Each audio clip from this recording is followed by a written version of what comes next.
Good morning, Philippines.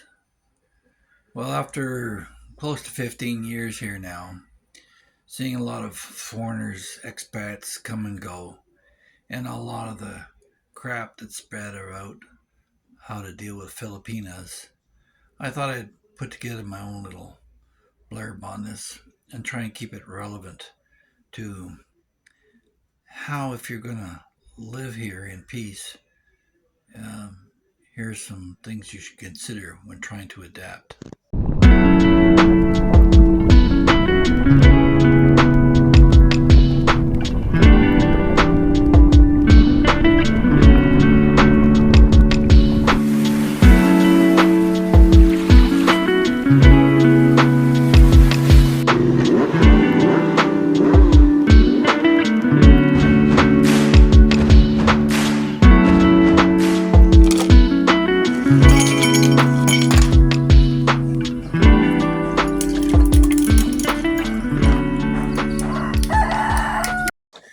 Well, good morning. The first thing you're going to have to recognize when you come to the Philippines is this isn't America, this isn't Australia, this isn't Canada, this isn't the UK. But I will say one thing. I think that the people from the UK um, have a better ability to adapt to Philippine life than many people from other countries. I think it may be because the UK is an island and this is an island country. Or maybe it's the fact that things aren't really that great in Britain right now. And a lot of Brits, both rich and poor, are leaving the country with no intention of ever coming back. But a lot of people from Australia, New Zealand, America, Canada, they like to keep the door open with dual nationality and try and put one foot in each pond and see where it goes. But over the years, I've seen a lot of foreigners come and go. There was a guy from Texas who was a bounty hunter. He lived here for a couple of years and was gone. Another fellow, Michael, I met him last year and he's gone already. He's from America. Um, they don't last. And a lot of the bloggers that you see, and let me list a few of them that you may know, coming from Old Dog New Tricks to Geo to uh, Tim K to who are the other ones? Well, Mike's even newer. A lot of these guys haven't been here 5 years, and they're suddenly experts. They arrive here and pretend to know everything about the Philippines. Now, some are more honest than others and explain that these are their experiences as they come here and as they experience them kind of bright eyed and bushy tailed when they get here, and they share their suffering. And some of them don't have a clue. One of the things that I really find irritating is the fact that a lot of folks, and I'm not saying that I'm innocent of this either, come here with their Western expectations. If you've come from multiple relationships um, and failed, um, maybe you have grown up children that don't talk to you, and you're thinking that you're going to find your lifelong dream here in the Philippines, and she doesn't push every button, and you get disaffected and decide to move back to America, the damage you do will far outstrip what it would to a woman in the West. First of all, the poverty level here is a little bit higher, and the social security nets are lower. So a single mother here has a bigger challenge than, say, somebody in America who can call upon government programs to help bail her out or run to the courts and collect her alimony or her child support. Um, a lot of guys that flake away from their relationships run off to another island or back to their home countries and file for divorce. Meanwhile, the Filipina is ruined for life. There was an expression at one time in the West that rape was a fate worse than death. And it was in the old days before birth control and before women's liberation and all the rest of it. And now it's gotten to a point where if a man in the West rapes a prostitute, the question is that rape or theft? I mean, it's become so casual. And when you bring that infection with you to the Philippines, this is a nation where condoms are not considered cool, where the exposure to uh, sexually transmitted diseases, I don't like uh, idioms or so acronyms or, but yeah, STDs. They they're more exposed, and sexually transmitted diseases are on the increase here in the Philippines again. Back a couple of decades ago when I was in Thailand, that was the hot pot for sexually transmitted diseases, and you made darn sure you wore a condom in those cases. But I see lot of guys out there pretending to be cool, telling you how to pick up chicks based upon drink number one, drink number two, and Walking Street in Angeles City. And I think these got to be some of the most uncool people on the planet. Certainly, if you have to call yourself cool, you're not. That's for other people to determine. But you want to be able to carry yourself with some level of dignity here and conduct yourself in a way that's gentlemanly. And those are old values from a previous generation.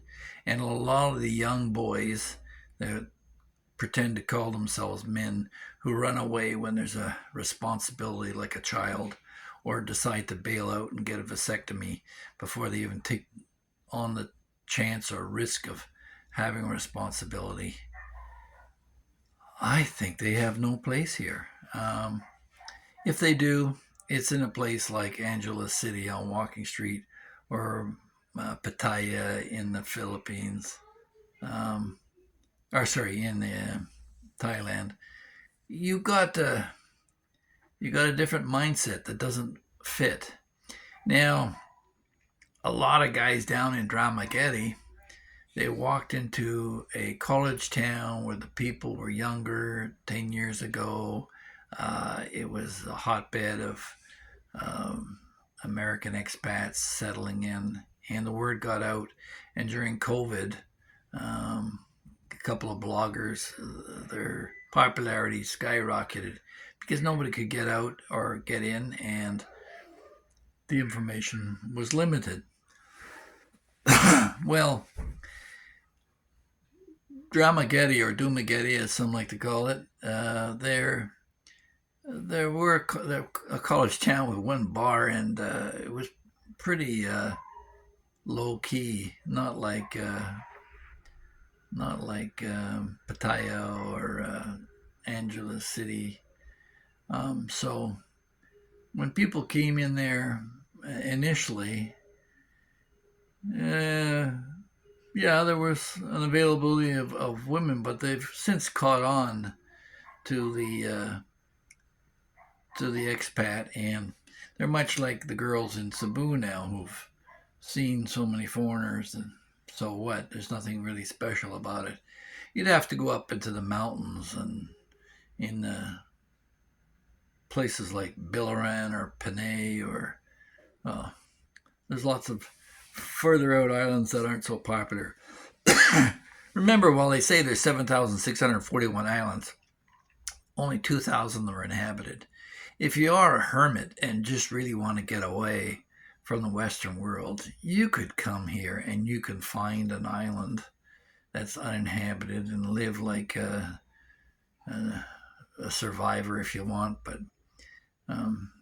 that's not what I'm about. Well, to get back to the point on living here in the Philippines, if you have a long distance relationship and you decide to come here and meet the girl, yeah, she's going to be want to be at the airport. Now, she wants to stake her claim. She'll be very protective about her man. The jealousy of a Filipina is well known throughout the planet, and she's going to invest her heart and soul in you. And she may have a backup plan with family in the background and their own designs. And that's why you just can't get to know the girl. You've got to get to know the family. What's the father do? What's the mother do? What do the sisters and brothers do? And are they going to get in the way?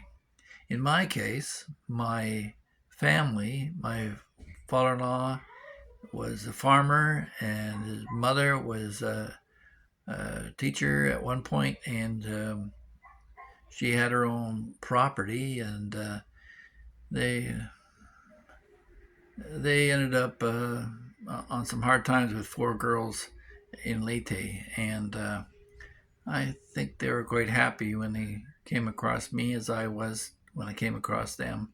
But don't forget, I'm the product of two failed marriages. My first was to a Scottish girl, which an hour after the wedding, she said it was the biggest mistake in her life. And the second one, she just milked me like a cow, stole from me and stole from the kids. But the kids are blind to it, and I moved on. They're all grown up.